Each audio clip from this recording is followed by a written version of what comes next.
I'm Leamington, Ontario native, four-time Stanley Cup champion, Darren McCarty. I played for the Detroit Redwings for my whole career, and obviously that was a great thrill being able to grow up. The house I grew up in, give or take 10 minutes for the border, was 40 minutes. So the fact to grow up, to play for your hometown and to win Stanley Cups was something I always wanted to do. And growing up in Leamington, obviously everybody knows it as the ketchup capital of Canada, and tomatoes and everything like that. But the one thing that we were always taught in this town, no matter what, was work ethic. And it was all about work ethic and grow up. And there's a few things that I always remember, because it was, the work ethic was, you know, if you're gonna do it to the best of your ability so you don't have to do it again. Never have to say, what if I woulda, what if this, what if that.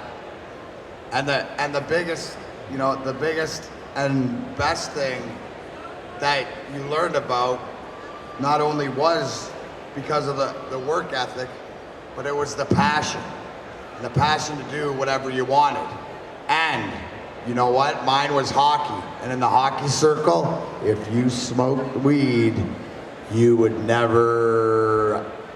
be a loser. And you would never come to anything. And you know, you're a stoner and you'd be epitomized as that. And you'd be stereotyped, and there your dreams went. And that's as the doc, it's great to come after Dr. Chris Blue, because a lot of things is what you'll hear me say throughout my talk is knowledge is power, and get educated. And the things that you saw right there, which to me, that I've learned.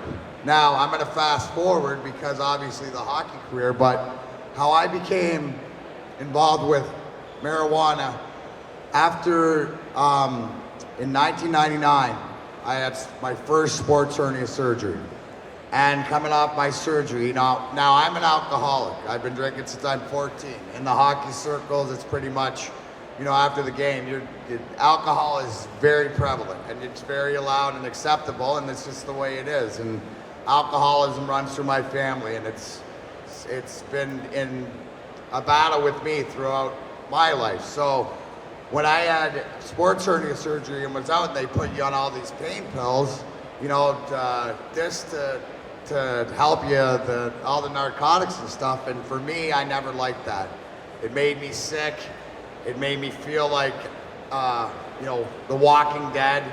You know, the alcohol I'd go to it just because, you know, that was something that would help me sleep, and that was the way that it was accepted. I didn't know about medical marijuana until one day when I asked my friend, you know, something like that, and he said, "You ever try smoking weed?" And I'm like, "No, but I'll try anything right now," sort of to the point of what Chris said in his previous thing about, say, his mother, you know, and I'm an athlete and stuff like that, and it's been around, and, you know, I was like, always teach his own.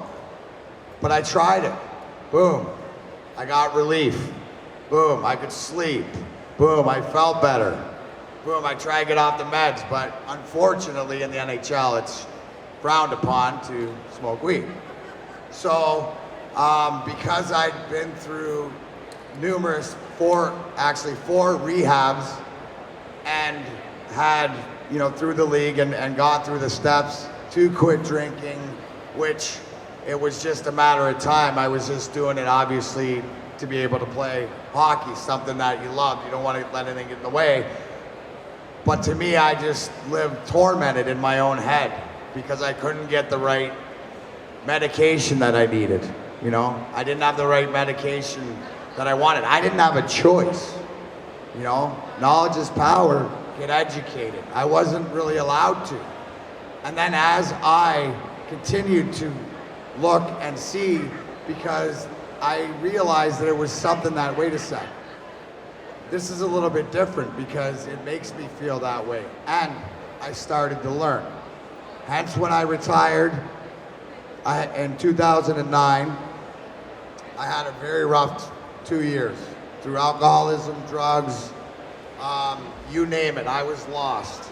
I didn't know where I was. I'd always smoked weed through it, and through that time, I was able to meet my wife who was a nurse and helped me really just give me something, a reason to really move on, because I really didn't. I was self-destructing, and as Chris said, it's I've tried to smoke as much weed and medically possible, and you can't die from smoking weed.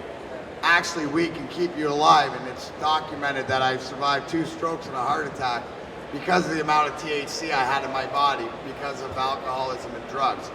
Thank goodness I found that out at a future time. So I'm going to fast forward this to now that I'm retired, and I decided in 2012 that I need to leave Detroit and I need to get away, and I moved to Clearwater Beach, Florida. I wanted to write a book. I wanted to write a book about my life. I just started to learn more about the medical marijuana. In Michigan, I had gotten my card, but I still needed to learn more, but I needed to get away. And that's when I was able to start really researching it, but go on my own journey and write my book. My book's called My Last Fight, The True Story of a Hockey Rock Star. And I call it my truth, because we all have our truths.